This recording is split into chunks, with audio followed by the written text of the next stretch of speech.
Hola a todos, mucho gusto. Soy Fernanda Martínez, directora de comunicación de OCESA, y hoy estoy muy honrada y feliz de estar otra vez con ustedes para platicar de uno de los festivales más emblemáticos, históricos, y diríamos que fue el festival que empezó todo, que es el Vive Latino. Así que voy a presentar hoy quienes están con nosotros. Me gustaría primero empezar por Jordi Puig. Jordi es el gran creador, fundador del Vive Latino, y junto con Jordi nos acompaña Daniel Espada, que no necesita mucha presentación.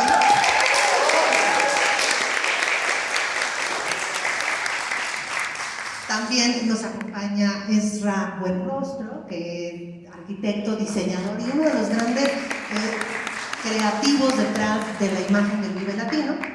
Y por supuesto, y para todos los que nos acompañan de la carrera de producción, van a estar muy felices, porque también viene con nosotros Sandro, que Sandro es uno de los grandes productores de OCESA.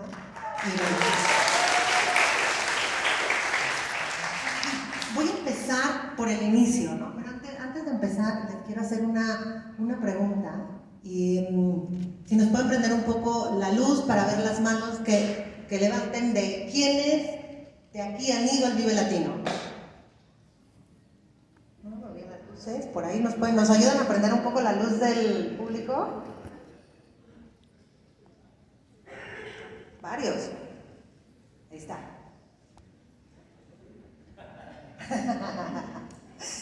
Buenísimo, pues entonces les va a dar mucho gusto escuchar al creador del Vive Latino, de tantas experiencias nos ha regalado, platicar un poco del Vive Latino. Jordi, ahí me gustaría pues empezar por el inicio.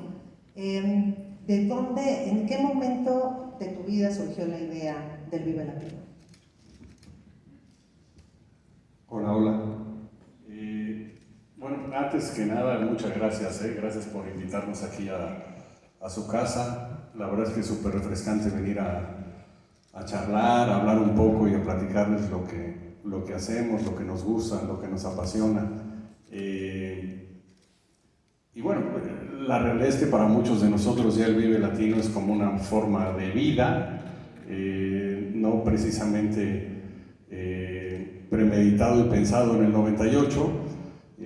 Yo empecé a trabajar en OCESA muy chavito, en el 96, recuerdo, 95, promoviendo. Yo siempre me he movido en tantos años en la industria, en varios, desde varios ángulos, pero la verdad es que yo me sé o creo que soy promotor de espectáculos, y eso hacía en los 90.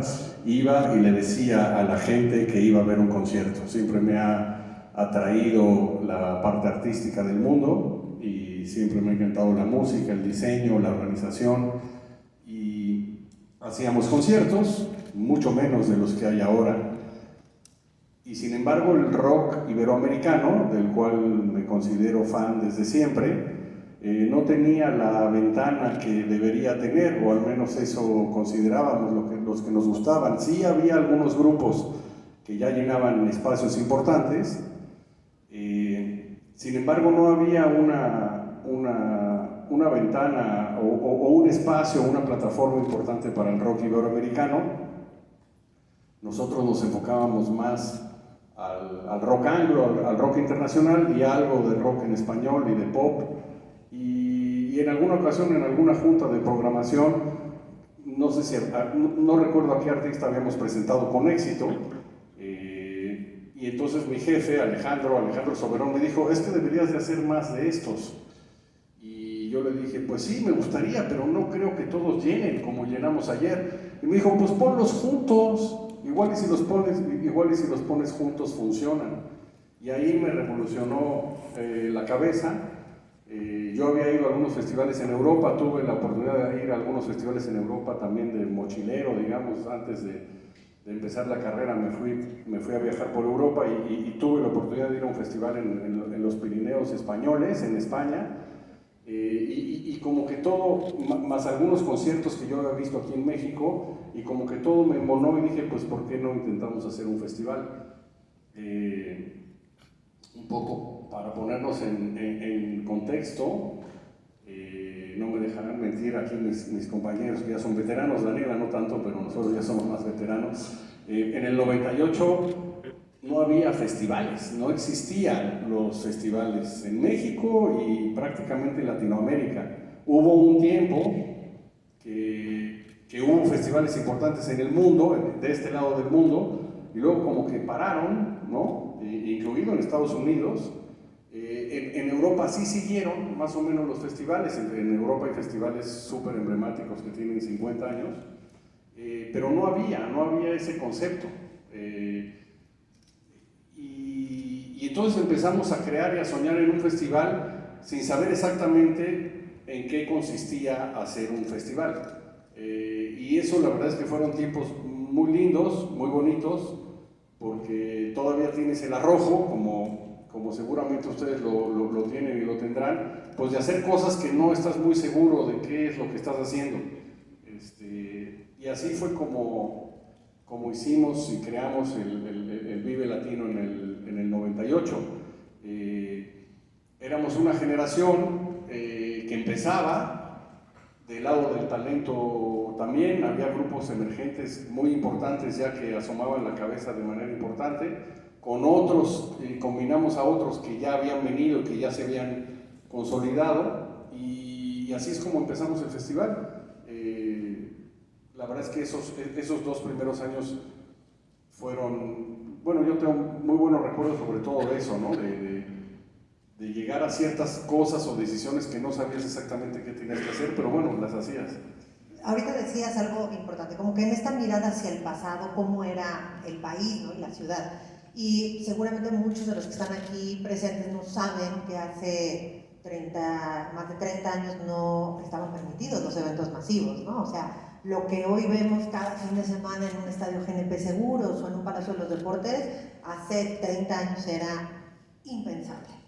Y en ese escenario tú te construiste, ¿no? Tú te desarrollaste, ahora decías como promotor, pero yo creo que además de promotor como un creativo y un defensor, ¿no? De una generación de creyentes que hicieron una industria, o sea, existían eventos y ustedes los profesionalizaron, los hicieron ser más seguros, le dieron oportunidad a un montón de talento nacional e internacional, ¿no? Siempre se cuentan estas historias de quién estaba en el escenario más secundario del festival, que hoy es un headliner, ¿no?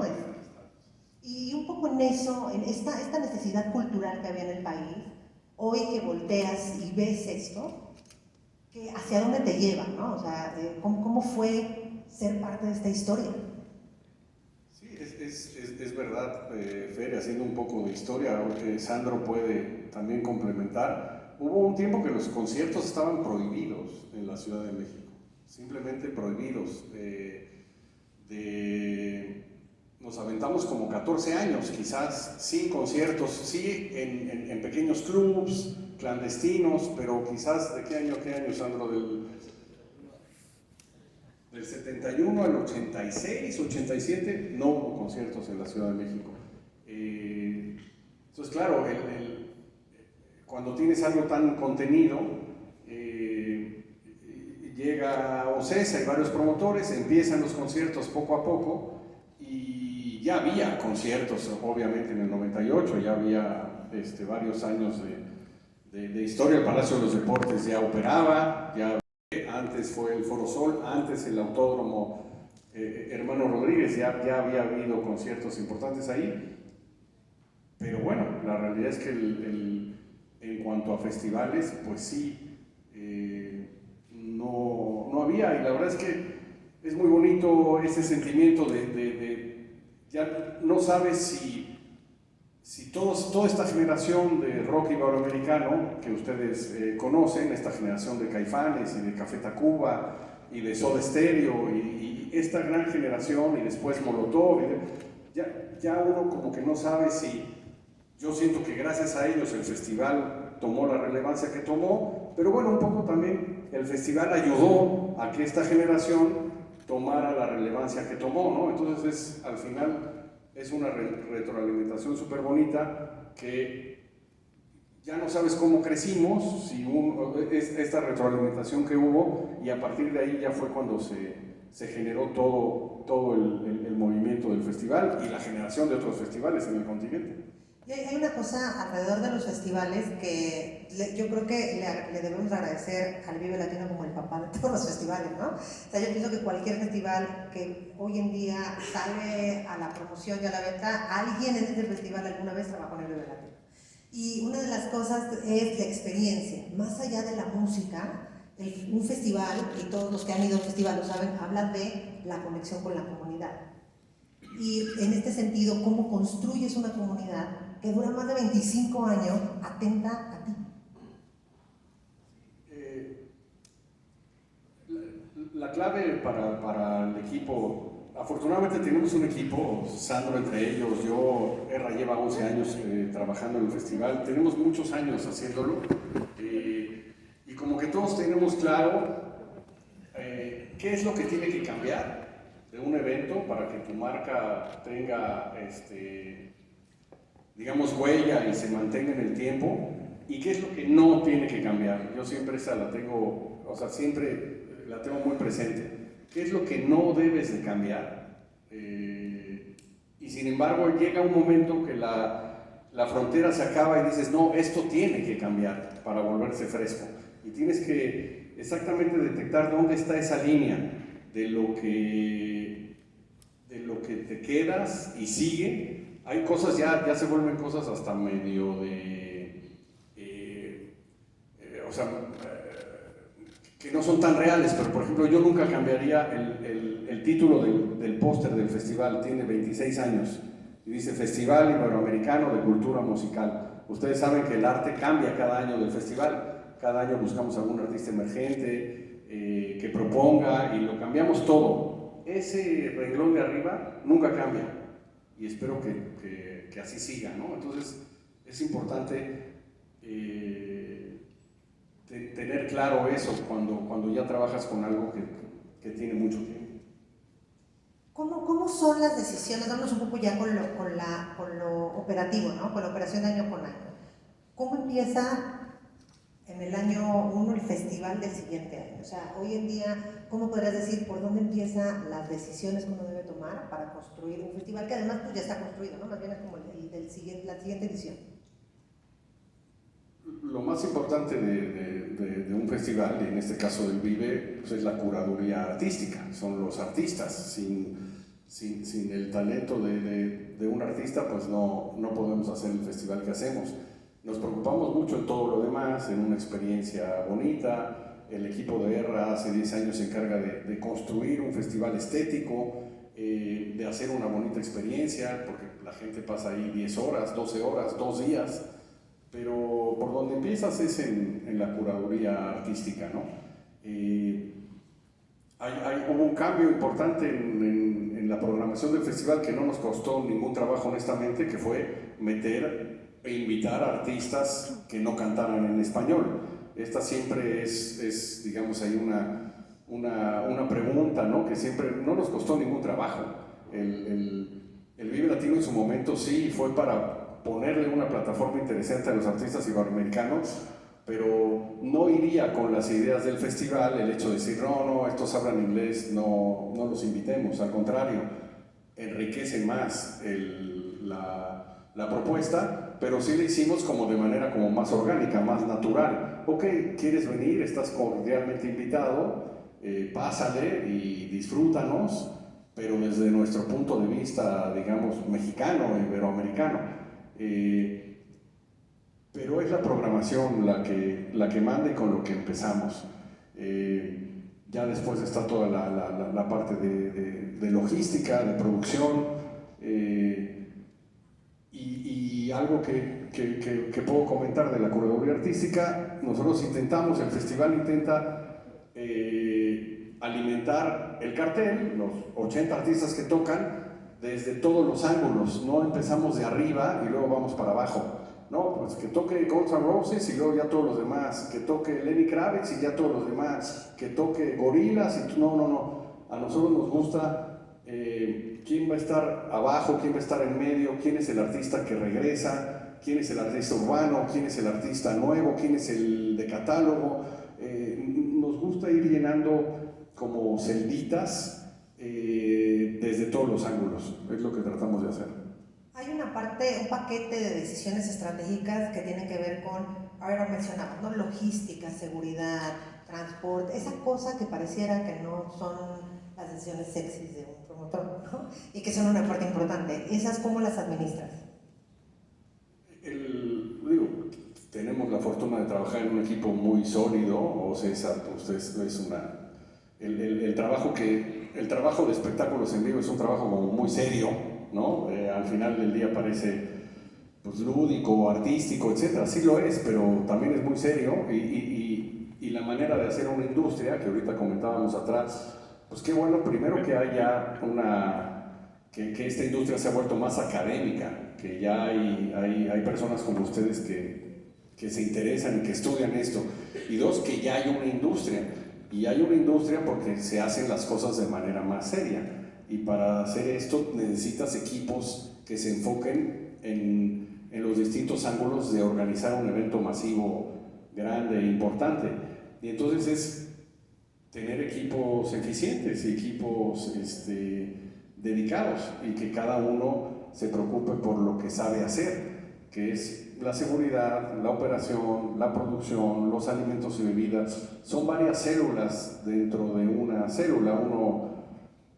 sí puede más o menos meterse en todo y coordinar, pero si no tienes equipos prensa, si no tienes equipos realmente capaces y dedicados, sería imposible. Una última pregunta antes de pasar con Daniela. El año pasado, el Vive Latino fue reconocido como una marca famosa, ¿no? Y lo cual significa que en la mente de las personas, cada vez más, el Vive Latino existe. Y para ti esa contribución a la industria, ¿qué representa? Bueno, tuvimos la suerte de pensar un festival como el Vive Latino en esta ciudad. Siempre pienso que la Ciudad de México, por más que uno vea otras y son fascinantes, la Ciudad de México es absolutamente efervescente y absolutamente ese dulzor caótico que tiene lo que se vive afuera, lo que se respira. Entonces sí es un honor, digamos, ser parte del paisaje cultural de esta ciudad que ofrece tanto en propuesta cultural, en propuesta gastronómica, en propuesta de producción, de literatura, entonces creo que también se ha vivido tanto el Vive, es por la ciudad en la que estamos, la verdad. Y bueno, ahora continúo contigo con un par de preguntas adicionales, Jordi, pero me encantaría pues darle voz a Daniela. Muchas gracias por aceptar la invitación. Gracias a ustedes, un placer estar acá, qué honor.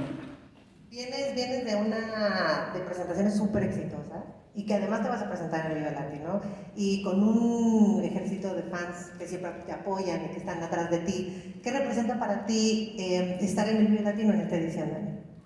Bueno, siempre es un honor muy grande, es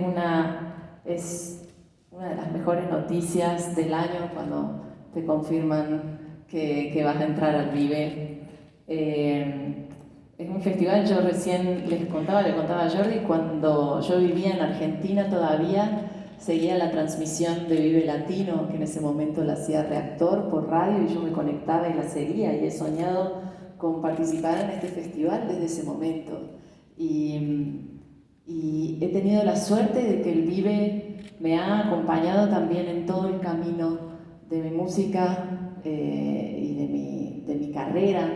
Recién cuando Jordi decía que le prestaban atención a todos los ángulos que conformaban el cartel, yo he tenido la suerte de poder estar en esas instancias, ¿no?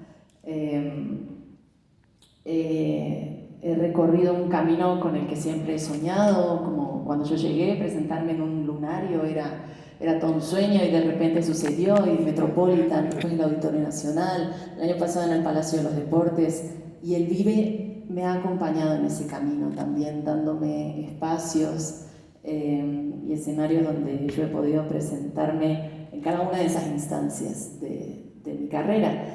Y este año también, por primera vez para mí, estoy como headliner en el festival y yo creo que, bueno, obviamente es un honor, me siento muy privilegiada y agradecida. Y yo espero, a mí me encantaría que mi participación en esta edición también sirva de inspiración para muchas otras chicas que están trabajando duro en su proyecto, soñando con ocupar espacios relevantes, no solo en la música, sino en el ámbito profesional en general. Así como yo he visto artistas que han sido headliners y a mí eso me ha permitido soñar con que en algún momento yo podía ser headliner de un festival tan importante como el Vive Latino. Espero que mi participación también pueda tener ese efecto sobre otras mujeres. Y bueno, eso es un tema que toca súper importante, que tiene que ver con la representación, ¿no? Y la igualdad, y que además el Vive Latino y como otros de los festivales de OCESA trabajan mucho para poder tener esta representación. Totalmente. Sí, una representación diversa. El festival se ha ido actualizando año con año, también ha sido muy sensible al contexto social y al contexto cultural. Y lo vemos cómo ha evolucionado también la curaduría, cómo empiezan a aparecer también nuevas propuestas como el escenario de comedia y distintas manifestaciones artísticas que realmente es muy enriquecedor para la cultura de la región. ¿Cómo se vive en tu yo interior la gran diferencia de presentarte en un show en donde estás tú sola, ¿no?, a un festival en donde compartes esta energía con muchísimos más artistas? Es distinto. Ahí, obviamente el setlist se arma de otra manera. Yo, las primeras presentaciones del Vive, mi mayor duda era si alguien iba a llegar a verme en ese horario, en ese escenario. Y hoy en día cuento con un público que me ha dado todo realmente y con quien me siento muy conectada. Entonces yo creo en mi público y espero que me acompañen también esta vez. Pero de todos modos, cuando uno se presenta en el Vive Latino, sigue teniendo esa actitud de conquista, porque uno está en una posición donde sabe que va a tocar adelante de oídos que nunca te escucharon o que quizás te ubican de nombre pero nunca le prestaron atención a tu proyecto, o que quizás solamente quieren que se termine tu concierto para que empiece el de la otra banda. Entonces uno está con actitud de conquista y por eso mismo arma un setlist bueno, muy particular para poder agarrar a esos fans, a los fans y a los que están de curiosos también desde el principio y darles una experiencia y en esos 45, 60 minutos de show poder mostrar de qué se trata como la esencia del proyecto, ¿no? El mensaje, el discurso, el sentir, el estilo. Esas son como las cosas que a mí me interesa mostrar en mi show de Vive Latino. Y yo creo que esto que dices también hace que los festivales sean proyectos o experiencias colectivas que muchos artistas emergentes van buscando, ¿no? Y a lo mejor ahí yo te pediría un consejo para las nuevas generaciones. ¿Cómo puedes proteger tu identidad en una experiencia tan colectiva como es un festival? Como artista, ¿cómo proteges tu identidad? Bueno, abrazando mucho lo que cada uno es, creyendo en uno. Es difícil a veces esto y suena muy abstracto, pero dejando entrar todas esas cosas que a veces nos hacen sentir inseguros, que, ay, pero mira, yo realmente no canto tan fuerte como los otros artistas, o yo realmente no bailo tanto, o no sé, mi show tiene una particularidad que los otros no tienen, y quizás esas cosas nos hacen sentir menos, pero hay que abrazarlas, hay que aferrarse a esas cosas, porque son las que nos hacen únicos, y si nosotros insistimos e insistimos e insistimos en eso, eso nos va a llevar a forjar un camino muy propio, que va a hacer que la gente voltee a vernos como algo especial. Si volteas a ver tu propia historia, ¿cuáles dirías que fueron las 2 decisiones profesionales que tomaste que hoy te tienen aquí? Las dos. Las dos nada más, todas nada más.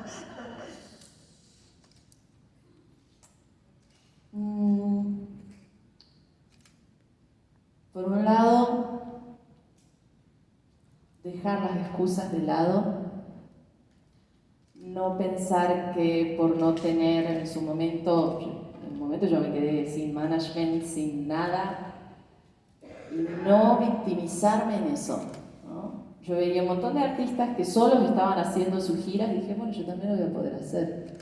Tengo manos, tengo una computadora, me inventé un mail y empecé a escribir como si fuera otra persona, buscando conciertos. Entonces, esa fue una decisión importante en mi vida que después hizo que la industria sí volteara a verme porque yo ya estaba haciendo cosas. Y ahí sí pude empezar a armar un equipo, que de todos modos siempre es importante, ¿no? Pero si uno no tiene equipo no hay que quedarse esperando que aparezca un equipo, sino que empezar uno a mover la rueda va a hacer que el equipo vaya llegando. Y la segunda decisión, hacer comunidad con mi escena. Yo cuando llegué a México, muchas mujeres me ayudaron, mucho. Jimena Sariñana, Natalia Lafourcade, Julieta Venegas me abrieron sus escenarios para que yo pudiera abrir sus conciertos.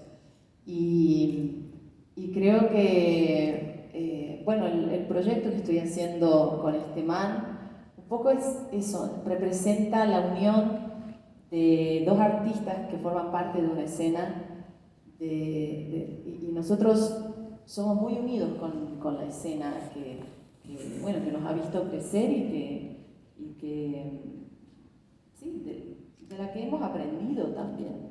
Y hemos aprendido a movernos y nos hemos servido como ejemplo unos con otros. Hay un momento de orgullo latino, ¿no? ¿Cómo lo vives tú? Con mucho agradecimiento al contexto y a lo que hemos hecho entre todos también, reconociendo que es algo que es responsabilidad de todos,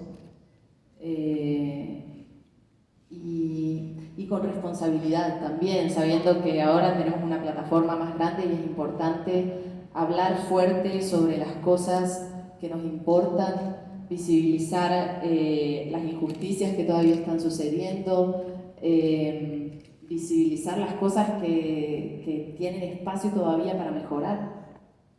Y a la vez también el mosaico diverso, ¿no? E infinito de lo que es latino, que tampoco es que sea un...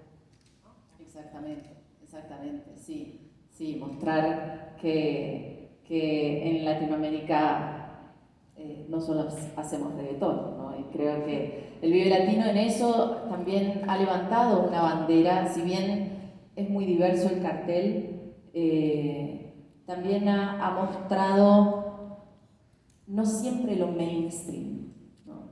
Y eso como vidriera es muy importante. Muchas gracias. Voy a guardar una más para el final, para escuchar ahora a Ezra, que el micrófono está allá. Gracias, Ezra, por estar aquí.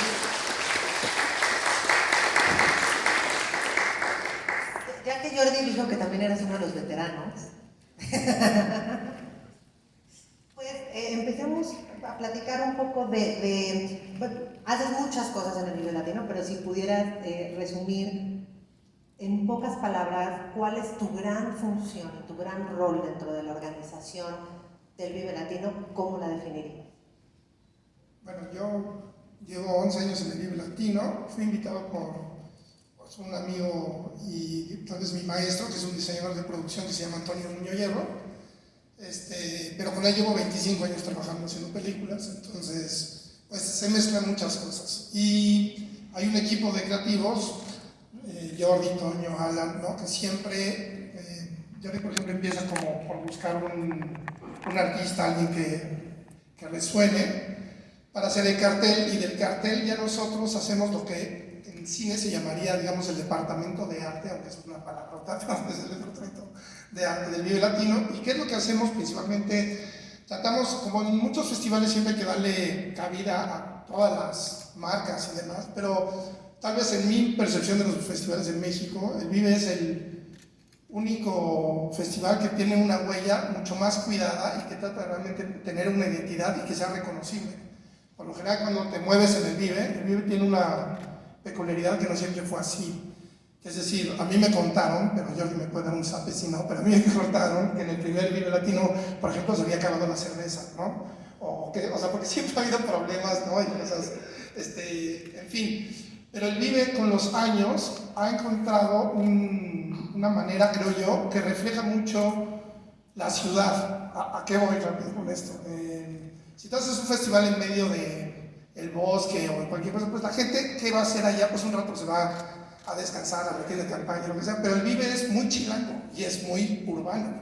Parece así que tiene un recorrido porque se le ha ido encontrando qué hacer a la gente, ¿no? Entonces, tiene una parte, pues bueno, ya saben, de una carpa de comedia, y ahora tiene una parte de lucha libre y cosas que a los chilangos nos mueven, porque eso es muy chilango, no probablemente en todo lugar esas cosas funcionarían como funcionan en el Vive Latino, y cosas que a nosotros nos gustan, por ejemplo, es que también ya hay hasta una parte como para niños y cosas, o sea, es decir, porque trata de ser muy amplio el festival, ¿no? Para poder dar cabida a todos. Y entonces, bueno, ¿qué hacemos principalmente? Pues dentro de este circuito de actividades, lo que hacemos es pretencioso decir piezas artísticas, pero bueno, vamos a dejarlo por ahorita por así, ¿no? Pero bueno, piezas de diseño que reflejen el espíritu del Vive Latino, pero que ante todo den el respeto suficiente al usuario. ¿Y a qué voy con esto? Cuando yo entré en el primer Vive Latino, ya lo habían hecho antes, pero por ejemplo, al principio el Vive tenía como también instalaciones de arte y cosas así, pero poco a poco pues, se fueron enfocando más a que la vivencia de la gente fuera mejor. Entonces, por ejemplo, se empezaron a poner más sombras, porque luego el calor es bestial, unos mejores lugares donde comer, y eso al final del día, en cómo adecuar un festival, pues que la gente esté bien, hace toda la diferencia en un festival.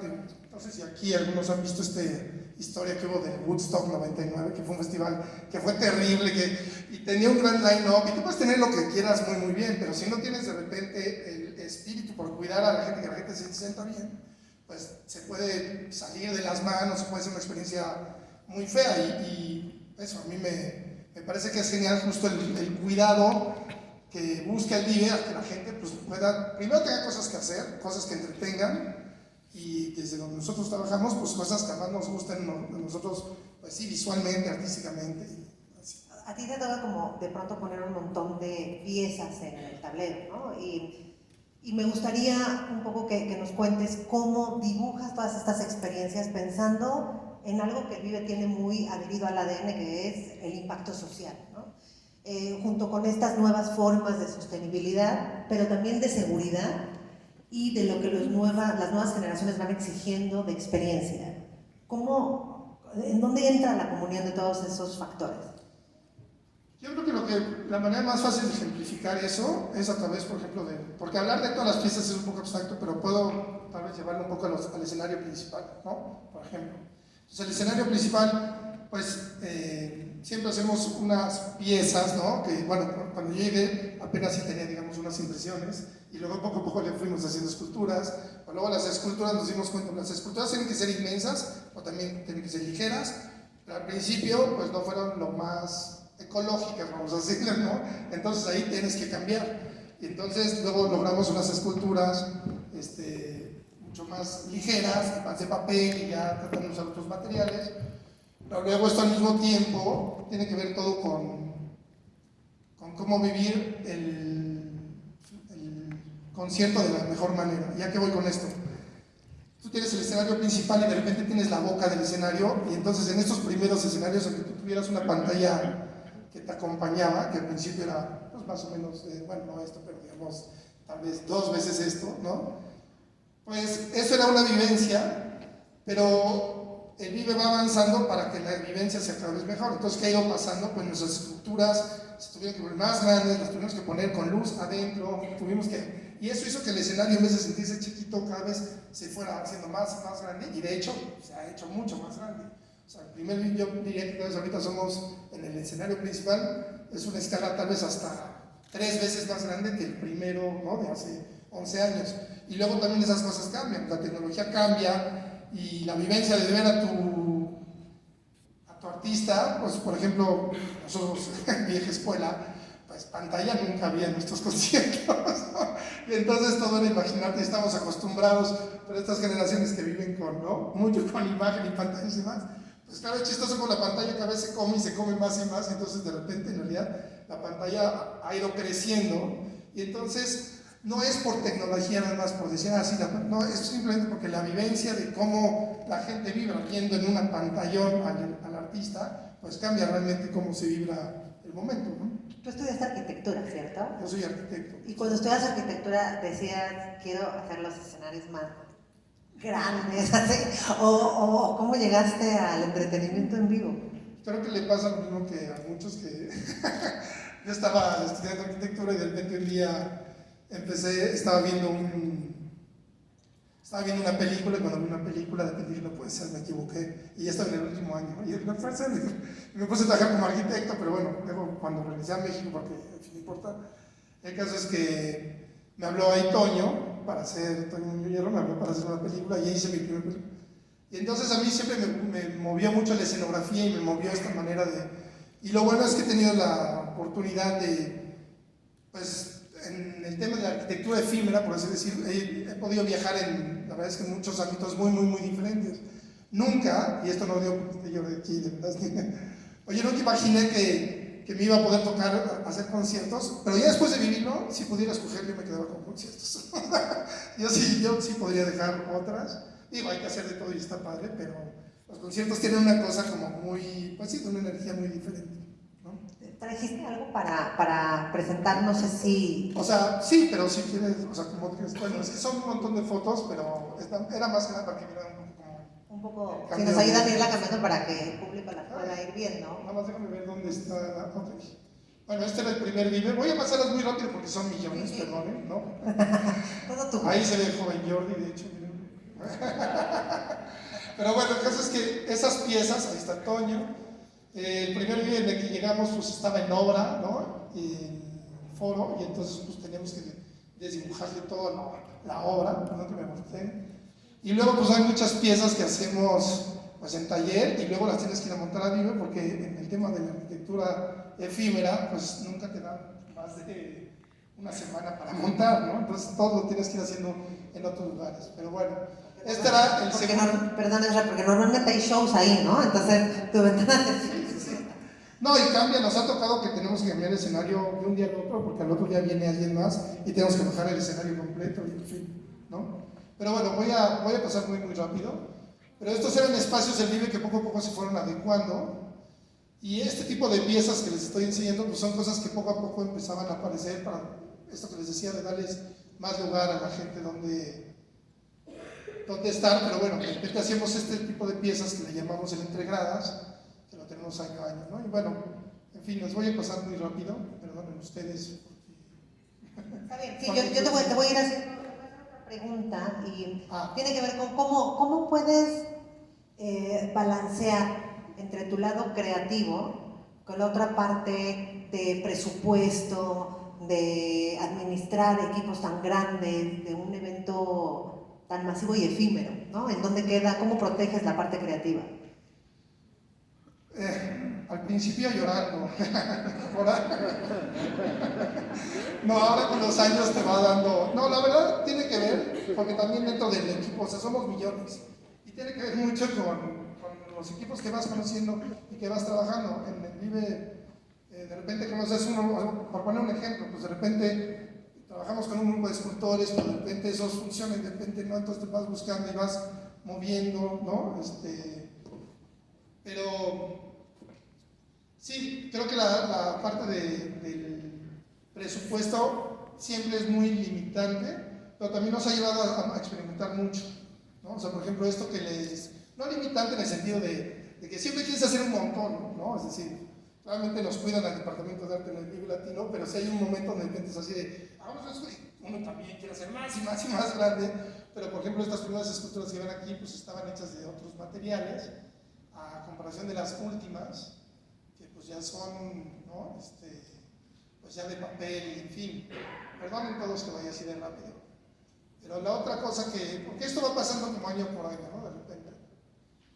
¿Qué habilidades podrías recomendar a las nuevas generaciones que desarrollen para formar parte de proyectos culturales tan complejos como un festival?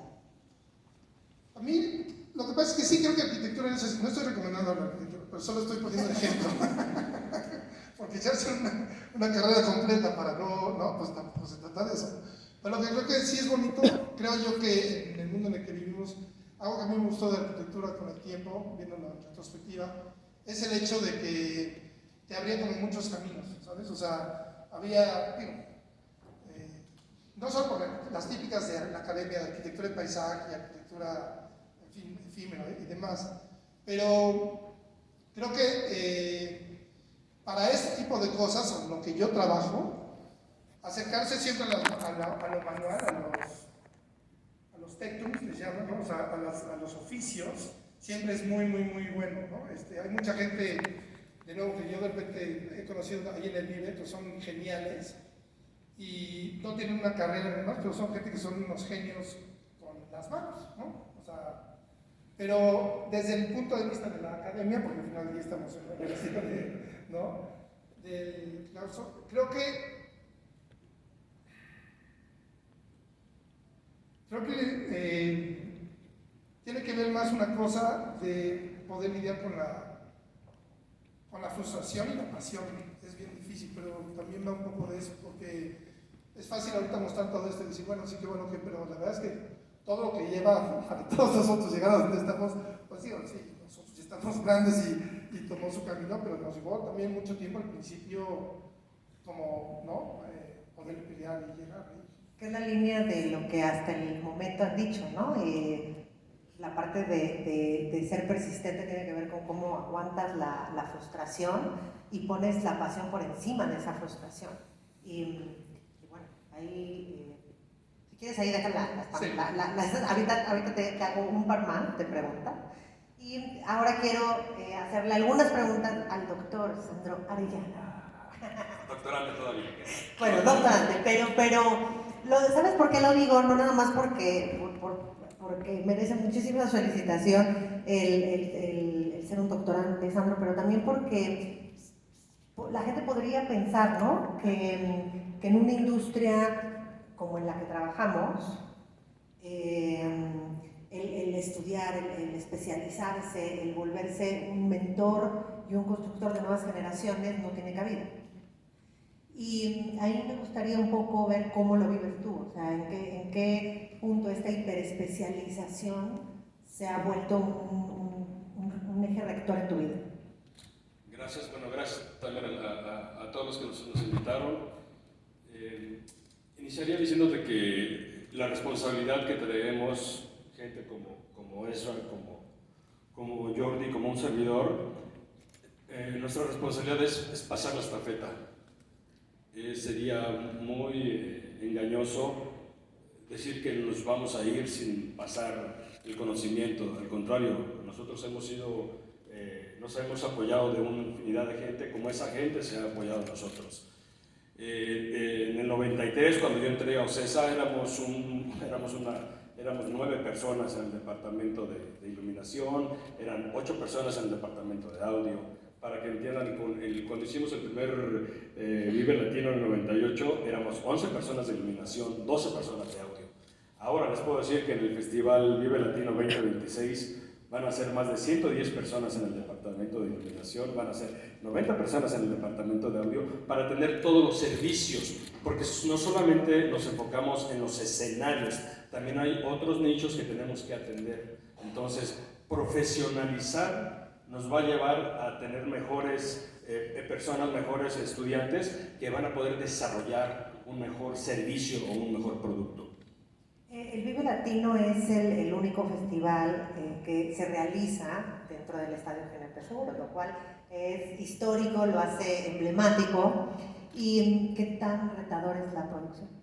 Mira, qué tan retadora es, todos los años es diferente. Aquí es donde lo bonito, lo complejo de los festivales musicales es que cada año debemos de tener la mentalidad de mejorar la experiencia de las personas de las que laboramos ahí, como los invitados, como el público asistente. Es decir, nosotros siempre estamos pensando en mejorar, pero tomamos los errores como aprendizajes, como ensayos, como errores, como aciertos. Sí, de repente podemos decirle, y Jordi, o sea, de repente en los primeros festivales no teníamos ese rigor que tenemos ahora para poder decirle a los artistas, a los talentos, tienes 60 minutos, checa bien tu setlist, no te vayas a querer pasar. Porque en los primeros festivales éramos un poco más buena onda y de repente las primeras 3 bandas pues ya se habían comido media hora del tiempo. Entonces, ahora no, ahora las juntas previas y la buena comunicación que existe entre nuestro departamento de producción y los talentos nos ayudan a eso, nos ayudan a que podamos llevar un control más rígido, pero más espontáneo también. ¿Cuál es tu forma, o sea, cuál es tu secreto, tu receta secreta para una buena comunicación? Lo dijo Jordi hace ratito, tener las personas adecuadas. O sea, es el recurso material, el recurso humano y el tiempo, respetar los tiempos. Yo te diría que la receta secreta es compaginar esos 3, el recurso humano, el recurso material y las personas adecuadas. OCESA ha invertido una cantidad importante de recursos en adquirir escenarios lo suficientemente rígidos, lo suficientemente sólidos, que permiten que cualquier producción internacional que quiera presentarse en el Festival Vive Latino tenga la certeza, tenga la seguridad de que se va a poder llevar a cabo su show, y el que siga después, 15 o 20 minutos después de él, va a tener esa misma seguridad. ¿Cuáles son los momentos más críticos en la planeación de un festival? Un festival está dividido en 4 etapas: preproducción, ¿sí?, montaje, operación del evento y desmontaje. La parte crítica, yo la pondría como primero la preproducción, que es vamos a ver con qué recursos contamos, vamos a ver qué son las necesidades específicas de cada uno de los artistas, porque a cada uno de los artistas que están invitados a Vive Latino le tenemos que leer todas sus necesidades, desde la primera página hasta la última de su listado, tenemos que ver qué están necesitando. Entonces, el momento crítico es para empezar y decir, ok, el talento 1, el 2, el 3 por orden que vaya llegando, no por prioridad, sino vamos a compaginar las necesidades. ¿Para qué? Para que ellos se sientan satisfechos y puedan demostrar, manifestar ese profesionalismo ante X cantidad de gente. Esa sería la primera etapa, la más crítica. La segunda te diría que sí podría ser el montaje, pero el montaje, como ya tenemos experiencias de 25 ediciones previas, ya sabemos qué tenemos que hacer y sabemos perfectamente qué no tenemos que hacer. La operación no es la más crítica, es la más disfrutable.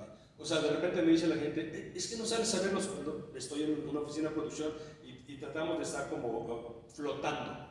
Me dice, oye, ¿por qué no sabes a ver los shows? Es que si me distraigo en uno, puedo descuidarme del otro. Entonces nosotros en el festival estamos más listos de lo que pueda suceder a disfrutar el concierto. Y la última, te diría, la crítica es el desmontaje, porque lo que nos tomó días y días y días montar, lo tenemos que desmontar en horas. Entonces ahí es sincronía, recurso material, recurso humano y tiempo. Hablamos justo del Vive Latino como una célula, ¿no? Como una isla que tiene un montón de recursos dedicados, pero también hay otra parte de recursos que son transversales, ¿no?, en la compañía, como el tema de protección civil, de seguridad. Hace algunos días hicimos un recorrido para algunos periodistas en donde pudieron conocer el nuevo centro de control del Estado. O sea, hay una infraestructura transversal que nos permite activar puntos violeta en los festivales, ¿no? Y ¿cómo conectas esta isla con esta otra parte ya transversal? En el departamento de producción debemos tener mucho comunicación con tanto la parte del arte como con la parte de operaciones. Operaciones son nuestros compañeros que nos ayudan, nos brindan las facilidades de acceder, por ejemplo, a los transportes, nos ayudan a reconocer el clima, también nos van diciendo, oye, ¿sabes qué? Ahí tenemos unas ráfagas de vientos de 30 kilómetros por hora continuo. Tenemos una serie de procesos, una serie de protocolos muy rígidos. Va de nuevo, todo esto ha sido llevado por la experiencia que nos da el Festival Vive Latino, de cuidar hasta el más mínimo detalle. Bien decías que nuestros compañeros de seguridad integral vamos de la mano. Entonces, ¿qué tratamos de descuidar? No descuidar, perdón, el más mínimo detalle no lo podemos descuidar. Las personas que llegan que necesitan ciertas particularidades, los tenemos bien identificados, qué necesitan, cómo van a llegar. Las personas también que llegan tarde, que entendemos que les encantaría hacerse hasta adelante, pero no se puede. Tenemos que tener vallas también para detener la avalancha de las personas que se quieren acercar, que quieren bailar, que quieren disfrutar. A lo mejor esta pregunta te va a parecer un poco obvia por toda la experiencia que tienes, pero para las nuevas generaciones me gustaría que nos cuentes una anécdota en donde podamos robarnos un poco de tu inspiración para el manejo de presión. Lo platicamos hace unos instantes atrás del escenario. Hace unos años, cuando Café Tacuba llegó a una junta para el Vive Latino, es raro que un artista te cite y te pida una junta especial para el Vive Latino. Llegó el jefe de producción de Café Tacuba, un gran amigo, un compañero, un colega, Juan Pablo de la Torre, que es uno de los tops a nivel latinoamericano y iberoamericano, yo diría. Llegó y nos dijo, muchachos, gracias, queremos colgar un bocho en el escenario del Vive Latino. Entonces, ese momento, mi cabeza fue lo primero que dije, ya sé cómo lo voy a hacer, tengo que hacer esto, Él siguió hablando, pero no sé si me entienden, mi cerebro fue se puso a trabajar, las 6 neuronas se pusieron de acuerdo, hay que hacer eso, tenemos que hacer eso, teníamos que hablar con nuestro consultor para esto. A los 3 minutos, yo le dije, ok, ya la tengo claro, solamente ayúdame, ¿cuánto pesa tu Volkswagen? ¿Va a traer motor? ¿No va a traer motor? ¿Cuántos asientos va a traer? ¿Cuánto pesa? ¿Cómo lo vamos a subir? Luego me volteé con Jordi y le dije, Jordi, lo tengo que esconder, le tengo que poner ciertos, me dijo, haz lo que tengas que hacer. Lourdes Skipsi también nos dijo, es viable, o sea, ella no dudó, como nosotros no dudamos. ¿Qué nos lleva a esto? La experiencia de saber que los retos no son imposibles, sino más bien tú tienes que buscar la forma en cómo lo puedes resolver. Y eso nos pasa a todos los días, ¿no? A todos tenemos que saber que los retos que nos pone la vida diaria, si la vida fuese monótona, pues qué aburrida. O sea, que si todos hiciéramos lo mismo, qué aburrido. Si todos comiéramos lo mismo, qué aburrido. Lo que hacemos en el Vive Latino es amalgamar una serie de recursos y tratar de hacer que la gente aprenda que eso es una escuela de Vive Latino. Podríamos decir que el reto es descomponer el no, ¿no? O sea, hay que traerlo descompuesto. Ándale, el reto es no tener límites con sentido, sin sentido más bien, sin sentido. No tener límites, decirte, lo puedo hacer. El ejemplo también que empleábamos era el Vive Latino previo a la pandemia, ¿no? O sea, días antes de repente nuestros artistas de repente nos empiezan a cambiar y a cancelar, y toda la logística, toda la programación que traíamos, teníamos ¿qué hacemos? Evolucionamos, nos adaptamos. Ese es el consejo que yo también les diría. Muchachos, no esperen que las cosas se las entreguen en bandeja de plata, no esperen a que las cosas que siempre han sido así sigan así. No, ustedes tienen esa responsabilidad de mejorar lo que otros hemos hecho antes. Les voy a hacer un par de preguntas para que cada uno nos añada algo antes de abrir el micrófono para algunas preguntas de los chavos. La primera, y me gustaría, Dani, si estás de acuerdo, empezar contigo. ¿Qué te hubiera gustado saber cuando empezabas y que nadie te lo dijo? En mi carrera,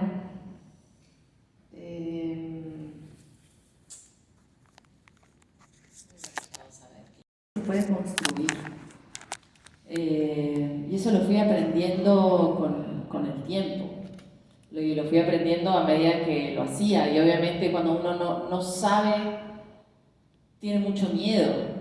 Pero pude ir construyendo también esos caminos cuando los conocidos se encerraban. Entonces, eso quizás me hubiera ahorrado un poquito de miedos y de tiempo también, de saber que ese camino que yo estaba construyendo era importante, tenía sentido y me iba a llevar lejos. Entonces, si hubiera tenido más confianza en eso, quizás lo hubiera hecho más rápido. Está un poco trillada, pero debí tirar más fotos, yo creo. En serio, ahorita me quedé pensando, dije, debí haber tomado más fotos. Tengo unas pocas fotos del primer Vive Latino y se las dije yo, te las voy a compartir, son muy poquitas, pero debí haber tomado más del segundo, del tercero, del cuarto, porque el momento se queda, pero se queda solamente en la eternidad si hay una foto o un video. Grandes seres humanos que ya no están con nosotros en este planeta han sido parte de la historia del Vive Latino, y ahorita me quedé pensando, dije, ¿qué es lo que me hubiera gustado saber hace muchos años? Debí haber guardado más recuerdos y no solamente por la nostalgia, sino también para poder demostrar o haber pasado diapositivas de cómo estaban en los primeros escenarios del Vive Latino a comparación del monstruo que ahora tenemos. Y agradecerle a la gente. También me gustaría regresar el tiempo para decirle gracias por haberme enseñado esto, gracias a Jordi por haber dado la oportunidad, gracias a mucha gente.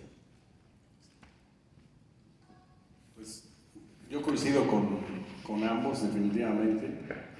Por un lado, como que te das cuenta que las cosas no son tan importantes como en su momento parece que son, si les entras de frente y si accionas y si te adaptas al problema que por momentos te nubla e inclusive te invita a la inacción, y luego te das cuenta que lo que tienes que hacer es agarrar el problema, que en el mundo de la producción en vivo hay muchísimos y se presentan constantemente, y la única manera de llegar a una solución es caminando y haciéndolo. Y a lo mejor me he detenido más de una vez en esa inacción de ¿y ahora qué va a pasar ante esto? ¿No? Y la única forma el único antídoto es echarle para adelante.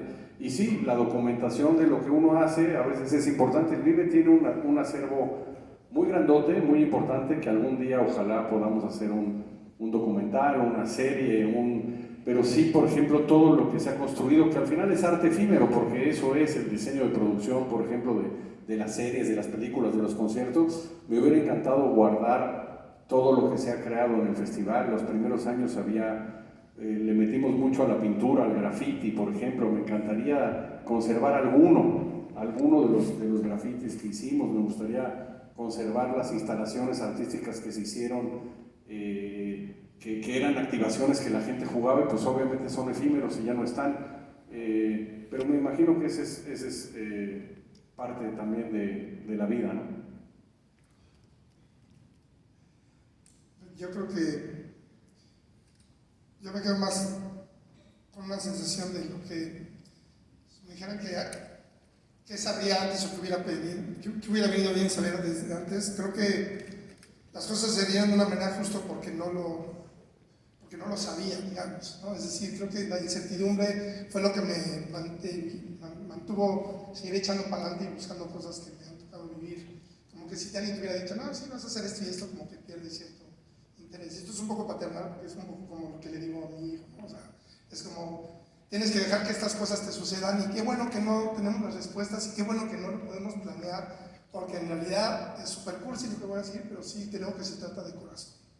Sí, creo que se trata de claramente lo que te apasiona es lo que al final del día tiene que ganar. Y si de repente estás en un lugar donde no te está jalando el corazón, pues es la típica de ahí no es, ¿no? Entonces. Y Jordi, algo que el público pueda esperar ver en el Vive Latino este año para que se emocionen de lo que viene, ¿qué podrías decir? ¿Nos puedes spoilerear ahí un poco? Mira, la verdad es que este año estamos muy contentos con la estética, con el arte. Hace muchos años hicimos un festival en blanco y negro, ¿no? Fue en el 2013 quizás, 14, y en lo particular me gusta mucho esta estética, así que creo que se va a ver muy bonito el festival. Nos encanta producir contenidos en el Vive. También es algo que sentimos y que, como dice Erra, sale del corazón. Cuando vemos que las cosas ahí andan un poco convulsas, al festival le gusta producir contenidos. Ahora hicimos unas sesiones ahí, construimos un estudio de ensayo, de grabación en el Estadio GNP y tenemos 6 sesiones con 6 artistas distintos, algunos digamos más de catálogo que regresan al Vive, como La Santa Sabina, un grupo mítico de la escena mexicana, o propuestas nuevitas como Malcriada o Margaritas Podridas. Ahí véanlas en YouTube, son unas sesiones súper bonitas. Y aparte este año tenemos el volumen 2 de un acto que produce el festival que se llama Música para Mandar a Volar, que nos encanta. Y este tipo de producciones le dan vida al festival. Un espacio que me gusta, y Daniel está aquí, que con este manto canal, me encanta el escenario Amazon Music, me encanta el espacio del palillo, ahí, del estadio. Ahí se han dado conciertos que no se olvidan, Zetangana, me encanta ese espacio. La particularidad que tiene el Vive es que son pequeños shows de estadio en un festival. Y la verdad es que no hay muchos festivales en el mundo que eso pasa. De repente, si estás dentro del estadio Palillo Martínez, del estadio Amazon Music, estás en un concierto de estadio dentro de un festival. Y qué decir del mismo estadio GNP, ¿no? Y esto hace muy particular el festival. Hay que vivirlo, hay que disfrutarlo, hay que ir, hay que ver el programa, hay que ponerle atención a 2 o 3 grupos que no conoces y aventurarte a ir y verlos. Entonces ya te regresas a tu casa y amplías un poco tu lista en lo que escuches, ¿no? En Spotify o en la que escuches, amplías un poco tu lista porque te encuentras, como decía Daniela, esta como aventura del fan y del artista, decir, bueno, no nos conocemos, pero vamos a conocernos. Esto solo se ve en los festivales y la verdad es que son experiencias únicas que solo se ven en este tipo de eventos. Y de pronto también por ahí viene alguna experiencia extendida con el patrocinador, ¿no? O sea, ya pueden encontrar merch del festival en Amazon y música en Amazon Music, entonces también hay una integración que está muy padre, ¿no? Porque es 100% digital y tecnológico. Sí, así es. Por ejemplo, eso hemos avanzado, el merch ya está ahora disponible en Amazon. Seguimos con el escenario de comedia porque nos ha funcionado muchísimo. Y otra vez, la verdad es que cuando hicimos la Casa Comedy hace ya varios años, la comedia en vivo no estaba tan, digamos, tan viva. Y ahora veo que hay artistas de stand-up que hacen arenas, que hacen auditorios, ¿no? Entonces nos encanta ser parte como de esa evolución. Y tenemos pendiente, hemos hecho activaciones con la literatura un par de años, la tenemos pendiente, queremos volver al cine. Hicimos mucho tiempo una carpa ambulante con ambulante de documentales, queremos volver. Algún momento hicimos una instalación artística se llamaban Cabo San Roque, eran unas personas extraordinarias que hacían con basura, digamos, con material reciclable, hacían instrumentos. Todas estas cosas el festival las tiene muy presentes y tiene que continuarlas. Pues muchísimas gracias a todos por el espacio. Les voy a pedir que nos acompañen unos minutos más para responder 2 o 3 preguntas.